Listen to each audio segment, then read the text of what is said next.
Hello everyone, আমি মিল্লাত চৌধুরী। আজকে দেখব আর্টিকেল ট্যাগ এইচটিএমএল এর মধ্যে কেমনভাবে ব্যবহার করতে হয়।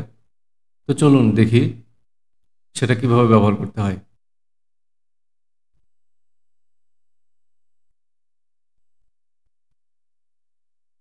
গতদিন এখানে ম্যাপ প্র্যাকটিস নামে একটা ফোল্ডার ক্রিয়েট করা ছিল। এখানে আমি এরিয়া ট্যাগ দেখিয়েছিলাম, এগুলো আমি ফেলে দিচ্ছি। এখানে ইন্ডেক্স এইচটিএমএলটা থাক। এটা আমি ভিএস কোড দিয়ে ওপেন করছি।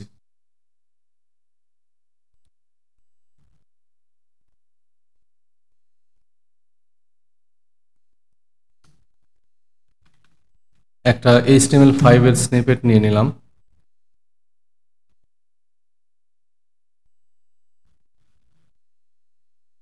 এখন আর্টিকেল ট্যাগটা আসলে কি,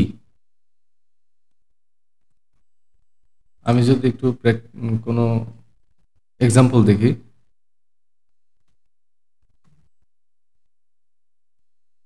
এটা একটা বাংলা নিউজ সাইট, এটা একটা আর্টিকেল। এখানে একটা ইমেজ আছে, এখানে টেক্সট আছে, এটা হেডিং, এগুলো তার প্যারাগ্রাফ। এটা একটা কন্টেন্ট। তো এই কন্টেন্টটাকে রাখা হয়েছে একটা আর্টিকেল ট্যাগের মধ্যে।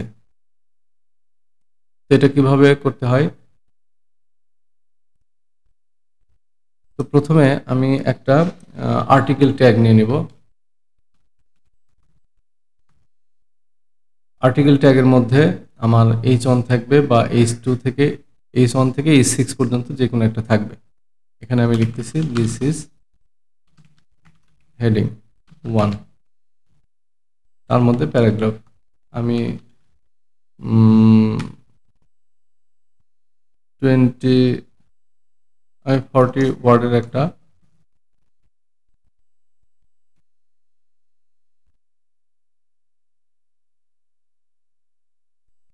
টেক্সট নিয়ে নিলাম।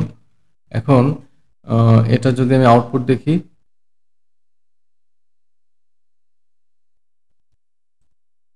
এটা কেমন দেখায়।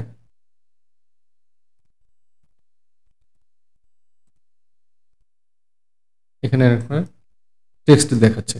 তো এটাকে যদি একটু ডিজাইন করা হয়, সুন্দর করা হয়, এরপর একটা ইমেজ ব্যবহার করা হয়। আমি একটা ইমেজ ব্যবহার করছি।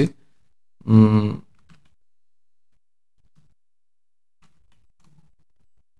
আমি একটা ইমেজ আমি নিয়ে নিচ্ছি এখান থেকে।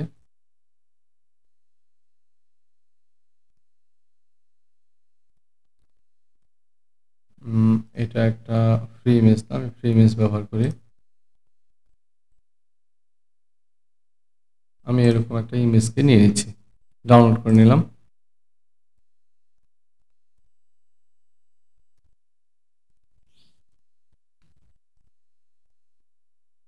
ইমেজটা আমার প্রজেক্ট ফোল্ডারে রাখি। এখানে একটা ইমেজের জন্য আমি ফোল্ডার করতে পারি, ইমেজেস, দেন এর ভিতরে এটা রাখলাম। এখন এই ইমেজটা শো করার জন্য আমি হেডিং এর উপরে এখানে দিয়ে দিচ্ছি আইএনজি, দেন ইমেজেস ফোল্ডারের মধ্যে 01 জেপিজি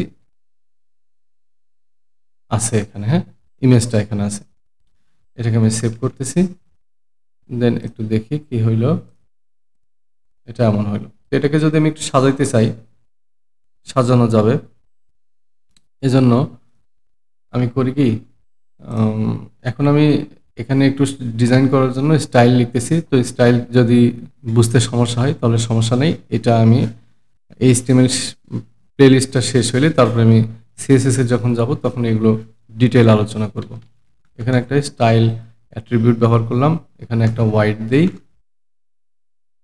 ওয়াইড আমি 500 পিক্সেল দিলাম, বা এখানে আমি 400 পিক্সেল দিলাম ওয়াইড। একটা বর্ডার দিই, border 1px, sorry 1px solid. কি দেই, গ্রে কালার দিই একটা। হ্যাঁ, বা এরকম, বা একটু যদি আমি দিতে চাই আর হ্যাঁ এরকম রাখলাম, বা এটাকে আমি আরেকটু ব্ল্যাক করতে পারি। আমি এখানে লিখে দিলাম ব্ল্যাক, কালোই থাক।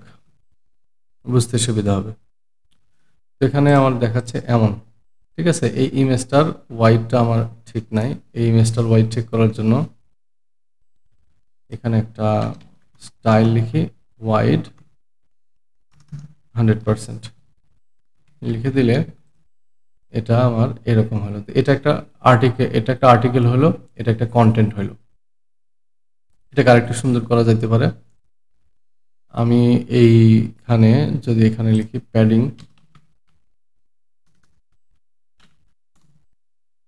10px, তো এই প্যাডিং 10px, বর্ডার হোয়াইট, এখানে হোয়াইট ব্যবহার করলাম। এগুলো যদি বুঝতে সমস্যা হয় তাহলে সমস্যা নেই, এগুলো বোঝার এখন দরকারও নেই। আমি জাস্ট দেখানোর জন্য, প্র্যাকটিক্যালি এটার একটা কি হয় সেটা দেখানোর জন্য এটা করতেছি। তো এটা হচ্ছে একটা কন্টেন্ট, হ্যাঁ। তো এই কন্টেন্ট এখানে এভাবে দেয়া হয়, এভাবে দিলে ওয়েবসাইটে এটা এসইও র্যাঙ্কিংয়ে ভালো হয়। আর অনেক রকম সুবিধা আছে আর্টিকেল ট্যাগ ব্যবহার করার। আর্টিকেল ট্যাগ একটা HTML5 এর ট্যাগ। ঠিক আছে, আজকে ভিডিও এ পর্যন্তই। এটা আর্টিকেল ট্যাগের ভিডিও ছিল। তো আমার ভিডিও যদি আপনাদের ভালো লেগে থাকে তাহলে আমার চ্যানেলকে সাবস্ক্রাইব করবেন, লাইক কমেন্ট শেয়ার করে আমার পাশে থাকবেন। ধন্যবাদ সবাইকে।